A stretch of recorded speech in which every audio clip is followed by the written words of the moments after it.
আসসালামু আলাইকুম বন্ধুরা।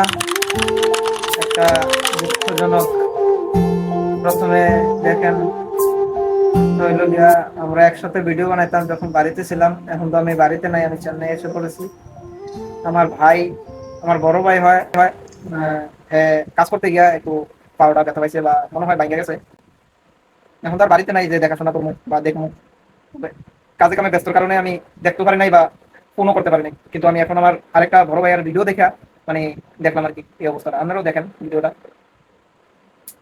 মানে কার সময় বিপদ কোন সময় আসে মানে বিপদ বলে আসে না। সবাই এর জন্য দোয়া করবেন আর একটু তাড়াতাড়ি যাতে সুস্থ হয়ে যায়। ভালো থাকবেন বন্ধু।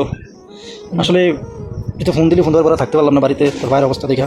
আসলে এটা কী করে হয়েছে যদি কইতে আর গরম হয়ে যাচ্ছে, সকালে ঘুম থেকে বাবু তো আমি তো এরকম যাই, তুই আজকে একটু যা, আমার একটু সমস্যা আছে। আমি কাছে ঠিক আছে যাইতেছি, গেছি ভালো ভালো গিয়ে দেখলাম সবাই কাজ করতে হবে। আমি বলে গেছি আমার কাজ হচ্ছে মাটি ডালাইতো নাকি, তো সবাই কাজ করে যেতে হচ্ছে। আমি মাটি ডালাইতে দিয়েছি, তো মাটি ডালাইতেছি ভালো কথা। মাটি ডালানো মোটামুটি শেষ, তো এরপরে একটা জায়গা তো ভিতরে মাটি পাড়া ভিতরে মাটি পাড়া, আমি কি আর মাটি দিতে চাইছি আমি যে গাই দিছি আমার ফায়ার যা মারি আসলো সব মাটি হইয়া চাকরি গেছে। তার সত্যি আমি নিচে পেয়েছি হাইডু মতো সয়টো হাইডু বেশি এত কিন্তু শরীরগুলো ব্যথা হয়েছে না। তো ফাওয়ার আছে পাওয়াটা ঘুম দিয়ে গেছি, আলুটা বাইরে দিয়েছি মাটি বাড়ি গিয়েছি এরকমভাবে ব্যথা হয়েছে হাতে বসে। সুস্থ থাকবেন, দেখাশোনা কাজ করবেন। আল্লাহ হাফেজ।